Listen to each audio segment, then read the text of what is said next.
두 번째 장에서 이 장에서 반가이 맞아주시는 아버지가 나오고 있습니다. 네. 예, 176페이지에 아까 그 아버지 손 얘기했는데요. 네. 아버지의 왼손은 강하고 억세게 보인다. 반면 오른손은 세련되고 부드럽고 대단히 다정하다. 네. 어머니의 손을 나타내고 있다. 그러면서 아버지의 두 손이 서로 다르다는 것을 깨닫기가 무섭게 새로운 의미의 세계가 헨리 나우엔에게 열렸다라고 이야기를 하고 있습니다. 네. 아버지는 그저 대단한 정도가 아니다. 아버지이면서 동시에 어머니다. 남성의 손과 여성의 손으로 아들을 어루만지고 있다.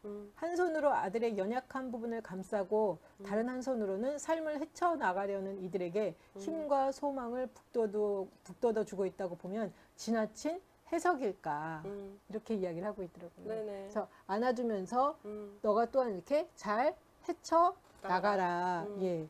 그래서 저는 이게 굉장히 큰 위로가 됐고요. 거기서 이제 이런 이야기가 저도 이제 조금 더 보면서 큰아들이 이 아버지의 손에 과연 안길까?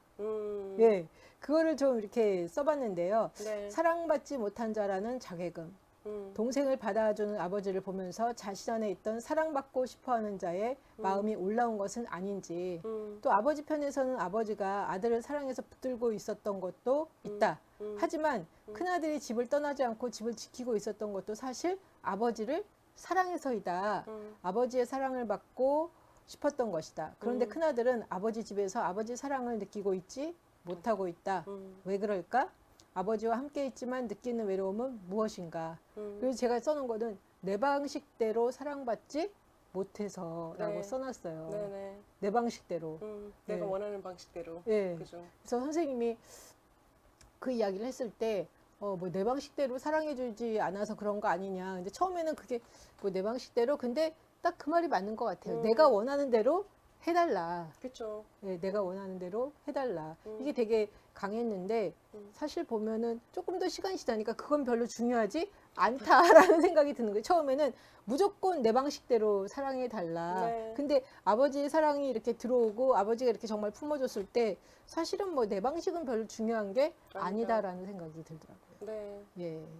온전히 받아들이기는 사실은 쉽지는 않기는 한 것 같아요. 네, 그러니까 우리가 이제 이성적으로 내 방식대로 사랑받지 않는 게 중요하지 않다라는 건 이미 알고 있지만 그럼에도 불구하고 내 방식대로 사랑받고 싶어하는 게 인간의 욕구잖아요. 그렇죠. 우리들은 이제 끊임없이 아버지에 대해서 사랑을 갈구하고 있는 존재들이잖아요. 아니면 타인의 사랑이든지 그러다 보니까는 우리가 세련미가 있어서 사실은 내가 원하는 방식대로 사랑을 받지 않아도 그냥 삐지는 정도이지 3살짜리 4살짜리 아이들 마트 데리고 가면 장난 아니잖아요.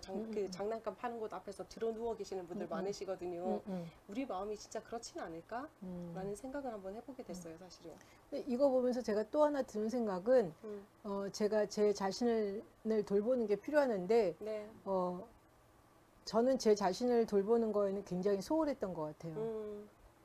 그리고 예를 들면 이렇게 내 안에서 어떤 뭐 욕구라든지 감정이 올라올 때 일단 참고 이렇게 많이 했던 잠깐만 있어봐. 잠깐만 있어봐. 끊임없이 그렇게 계속 해왔던 것 같아요. 그러니까 어떻게 보면 내 안에서 내 방식대로 해달라고 이게 굉장히 강했던 것 같아요. 근데 어떻게 보면은 감정이 올라오거나 이렇게 어떤 생각들이 올라올 때 왜 그러니 하고 이렇게 좀 봐주면 네. 뭐 내 방식대로 더 이상 그렇게 우기지 않을 것 같다는 생각도 들어요. 맞아요.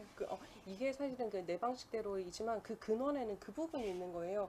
그러니까 정체성이요. 내가 누구인지에 대해서 헷갈리는 부분이 있기 때문에 사실은 내 방식대로의 사랑이 이루어지지 않아서 속상한 부분인 거거든요.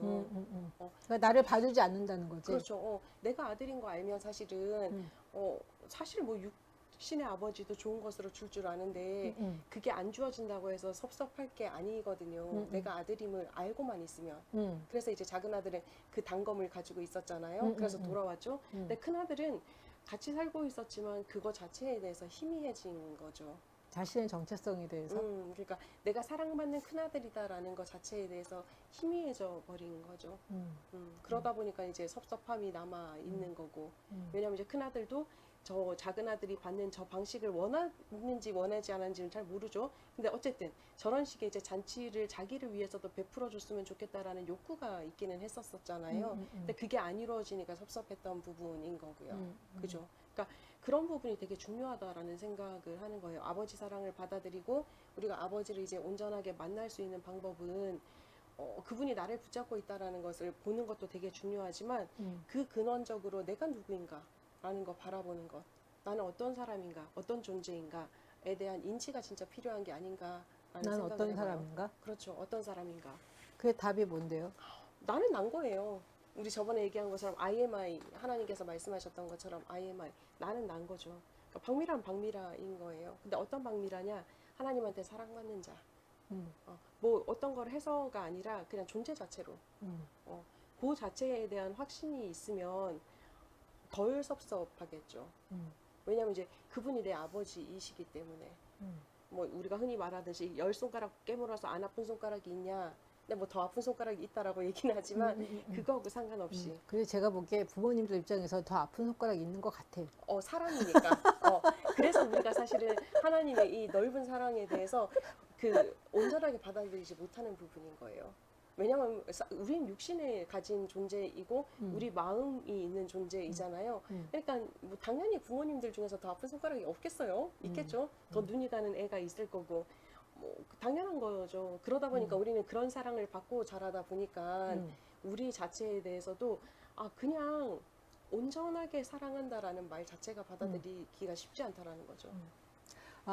왜 드는 생각 중에 하나가 왜 모세가 하나님한테 물어보잖아요. 네네. 당신의 이름이 뭡니까? 일단 네네. 나는 나다 이렇게 네. 얘기를 했잖아요. 근데 제가 그게 이제 이해가 갔다가 안 갔다가 뭐 막 네네. 이런다고 그랬잖아요. 그러다가 나는 누구인가 그랬을 때 하나님이 나는 나다 그랬을 때 나는 나구나. 그냥 나구나. 그러니까 하나님도 나구나. 맞아요. 네, 뭐 하나님을 뭐 이렇게 나가 아닌 다른 게 아니죠. 아니라 나는 나구나 그러면서 갑자기 어느 순간 뭘 그렇게 찾고 다녔지? 이런 생각이 드는 거예요. 네네. 하나님이 당신의 이름은 무엇입니까? 나는 나다. 그러면 나한테 그게 왔을 때는 나한테도 뭐예요? 나의 하나님도 나는 맞아. 나다. 근데 나는 왜 그렇게 하나님을 찾고 다녔나? 이게 제가 하나님을 열심히 찾고 다니니까 찾았겠어요? 못 찾았겠어요? 못 찾죠. 왜 못 찾는 거죠? 속에 있으니까요. 그러니까 나는 나다라는 개념이 부족한 것 같아요. 그러니까 나 말고 하나님은 뭔가 조금 더 다른 뭐가 있다라는 생각이 자꾸만 들었던 것 같은데 오늘 아침에 자다 깼는데 나는 나다 하나님도 나는 나다구나. 네. 그러면 찾을 필요가 없는데 라는 생각이 들었던 것 네네. 같아요. 저번에 말씀하셨던 것처럼 아버지 품에 있는 작은 아들이 아버지 품에 안김으로써 작은 아들이 아버지가 되었다라고 우리가 그렇죠. 나눴었잖아요. 그렇죠. 하나님이 아버지인 거죠. 근데 그렇죠. 이제 그거는 있는 것 같아요. 이제 외제적 하나님에 대해서 얘기할 때는 하나님이 이따만큼 크신 분인데 우리가 이 속에 완전히 잠복해 있는 거예요. 그러다 보니까 이제 내가 하나님이고 그리고 나를 감싸고 있는 또 다른 하나님이 계시고 있고. 근데 이 하나님과 내 속에 있는 하나님이 만남의 작업이 필요한 그렇죠. 부분에 있는 거죠. 내가 하나님 앞에 하나님에게 이렇게 속해 있다는 그렇죠. 거죠. 예, 맞아요. 감동적이죠, 그죠? 하나님이 나는 나다.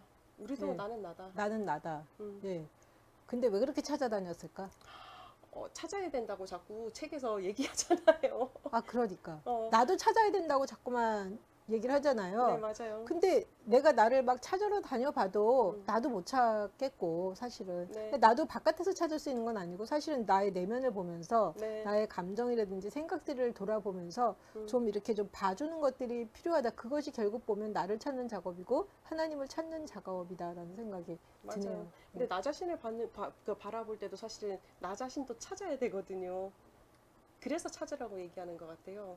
우리가 사실 혼미한 세상 속에서 살아가잖아요. 내가 나처럼 살아가기가 쉽지 않잖아요. 우리도 뒤에서도 나오지만 뭐 여러 가지 평가들, 여러 가지 이야기들이 나를 나처럼 살아가지 못하게 하는 부분이 많다 보니까 내가 누구인지에 대해서도 헷갈리는 거잖아요. 그리고 저는 일단 제 감정이라든지 제 생각, 뭐 느낌이라든지 이런 걸 많이 무시하고 살았어요. 덮어놓으셨어야지 살아남으니까요. 그죠? 근데 그게 온전한 살아남음은 아니잖아요. 아니죠. 잘 생각해 보시면 여태까지 그렇게 덮어 놓으셨기 때문에 여태까지 살아남을 수 있었던 거죠. 그런 자신 거는 있게. 있는데 근데 이제 덮어놔서 살아남기에는 이제는 한도가 넘어가 버리신 거예요. 네. 그래서 이제 본인을 찾기 시작한 거예요. 덮어놨던 다시 아이들이. 이렇게 확장으로 가야 그렇죠. 되는 자기 거죠. 확장이 일어나시는 이제 케이스이신 거죠, 지금은. 껍질을 벗고. 그렇죠. 껍질을 벗고 이제 그러니까 이게 머리가 천장에 안 닿으면은 별로 이렇게 문제 없이 사는 것 같아요. 그러다가 어느 순간 머리가 천장에 닿으면 이게 뭐야? 이러면서 자꾸만 움직이는 것 같아요. 그죠. 예. 그러면서 이제 자기 확장이 일어나는 시기라고 바라보는 거죠. 감사한 일이네. 너무 감사할 것 같아요. 진짜 부러워요. 감사한 일이네. 말씀 듣고 보니까. 네네. 예. 네. 195페이지에 이런 이야기가 있습니다. 하나님이 주신 큰 사랑과 태생적인 장점을 스스로 부정하면 진정한 자아와 단절되고 아버지 집에서만 얻을 수 있는 것들을 찾아 부적절한 인물과 장소를 전전하는 파괴적인 탐색에 나가게 된다. 네. 한동안 많이 그랬던 것 같아요. 네. 저도 뭐. 안 보이니까. 네. 안 보이고 이 머리가 천장에 닿았는데 도대체 더 이상 어떻게 안 되니까 막 바깥을 찾아 헤맸는데 바깥에도 별게 없더라고요. 그러다가 어느 순간 나에게 물어봐야 되겠구나. 나의 내면에 물어봐야 되겠구나. 나의 내면에 답이 있다라는 게 맞구나라는 어떤 그런 신뢰감이 들기 시작한 거예요. 네. 근데 처음에 막 나를 찾으러 바깥에 나갔을 때는 바깥에 답이 있겠지라고 막 찾아다닌 거예요. 근데 찾아도 없으니까 어느 순간, 그리고 그때는 내 안을 신뢰하지 못하는 거였죠. 근데 어느 순간 내 안에 답이 있겠다. 왜 근데 계속 이렇게 바깥으로 찾으러 다녔지? 막 그런 생각이 들더라고요. 이유는 한 가지죠. 내가 너무 부족하니까. 항상 나는 부족하고 항상 나는 모자란다고 생각을 하니까요. 그랬었나 본데요. 네, 지금은 내 안에 있다라는 생각이 들어서 나를 찾아봐야 되겠다. 그러니까 내 안에서 답을 좀 찾아봐야 되겠다. 이런 생각이 들더라고요. 맞아요. 아이언맨이 아이언맨 슈트를 장착해야지 멋진 아이언맨으로 살아갈 수 있잖아요. 네. 그냥 사람 아이언맨은 그닥이잖아요, 사실. 슈트를 장착하고 나면 진짜 세상을 구하잖아요. 네. 마찬가지로 우리도 그렇게 생각을 하는 거예요. 우리가 이제 흔히 범하는 실수 중에 하나가 그건 거죠. 내 속에 있는 건 너무 약하게 보는 거예요. 소중하지 않다라고 보는 거예요. 제가 이제 마더와이즈 하거든요. 그러니까 엄마들한테 그 얘기해요. 아들내미들이 뭐 서울대 갈 성적 안 돼가지고 애들 밉다 하지 말아라. 밥 잘 먹는 것도 얼마나 큰 은총인지 아냐. 그럼 아이가 밥을 먹고 있으면 저것이 아무것도 안 하고 밥만 처먹고 있네. 그러지 말고, 어이구, 우리 아들이 밥이라도 잘 먹어서 너무 좋다라고 표현하라고. 그것도 은총이라고 사실. 밥 잘못 먹는 사람도 되게 많아요. 맛없게 먹는 사람도 되게 많은 거 아세요? 저희 그 교육자 중에 한 명이 밥을 너무 맛있게 먹어요. 이 친구는 밥만 먹는 걸 봐도 너무 사랑스러워요. 진짜 눈에서 하트가 막 나가거든요. 그 친구의 달란트라고 저는 생각을 하는 거예요. 근데 우리는 그런 것들은 작으니까 그리고 다른 사람들 눈에 봤을 때 우와 이렇게 보여지는 게 아니니까 귀하게 안 여기는 거죠. 그러니까 자꾸 바깥에서. 제가 얼마 전에 인식의 도약이라는 책을 봤었는데 거기서 네네. 그런 이야기를 하는 거예요. 이렇게 도넛 있잖아요. 네네. 도넛은 가운데가 비어 있잖아요. 네. 그러니까 자기가 별게 없다라고 생각하니까 자꾸만 이 모든 안테나를 바깥으로 막 다 뻗치는 거예요. 그러니까 너무 공허한 거지. 그렇죠. 근데 바깥에서 찾지도 못해. 그렇죠. 그런데 이 도넛이 아니라 이 도넛의 가운데가 이렇게 중심이 이렇게 채워지면 모든 게 내 안에 있구나라는 걸 발견하면 이 안에 이 중심 자체가 이렇게 확장이 되면서 그 안에 모든 것이 있다는 걸 발견하는. 네. 그래서 도넛이 다시 그 구의 중심에 있는 중심으로부터 다시 이제 확장되는 걸로 이렇게 보이는 걸 보면서 사실은 어떻게 보면 모든 게 중심에 있는데 네. 어느 순간 공허해지거나 내가 별 볼 일 없다는 생각이 들면 이게 안테나가 다 바깥으로 나가잖아요. 네. 근데 다시 이걸 다 이렇게 걷어들여. 안테나를 걷어들이고 딱 중심에 있으면서 내 안에 모든 것이 있다라는 것을 발견하고 믿고 그러면서 나갈 때 이게 이 구 자체가 확장이 되면서 도넛을 넘어가는. 맞아요. 예. 그래서 맞아. 저도 약간 좀 정신이 좀 들어온 것 같아요. 정신. 예, 왜냐하면 그 바깥에서 찾던 것들을 네. 다 걷어들이고 네. 나의 내면을 다시 이렇게 보는 그런 시간들을 좀 갖고 있습니다. 요즘에. 네. 저도 뭐 마찬가지로 요즘에 내면으로 다시 들어가고 있는 중이에요. 그러세요? 바깥에 네. 좀 헤맨 적 있으세요? 항상 헤매죠. 저도 아이언맨 슈트를 좋아해서요. 왜 찾아다니죠. 그럴까? 그러게요. 저는 정체성에 대해서 잘 안다라고 생각을 하지만 그래도 늘 부족하다라고 자꾸 여기는 거죠. 더 있었으면 좋겠다. 더 있었으면 좋겠다. 요거는 그러니까. 이제 우리의 욕구라고 저는 생각을 해요. 근데 그게 잘못이라 생각하진 않아요. 솔직히 말하면 저는 이제 그냥 욕구가 많고 욕망이 많기 때문에 찾아다니는 것도 나다라고 인정은 저는 해주고는 있거든요. 불편은 하지만. 근데 이제 상태가 좋으면서 이제 욕구를 찾아다니는 건 괜찮고요. 상태가 안 좋으면서 욕구를 찾아다니면 진짜 힘들어지고요. 근데 처음부터는 가운데 가만히 앉아 있으면 좋은데 아버지 자리에 가만히 있으면 좋은데 왜 그렇게 바깥에 헤매다 들어오고 그러는지 모르겠어요. 아무도 우리를 중심에 앉아 있는 우리를 눈여겨 봐주지 않았으니까요. 아, 그래서 그런가? 그럼요. 예. 네.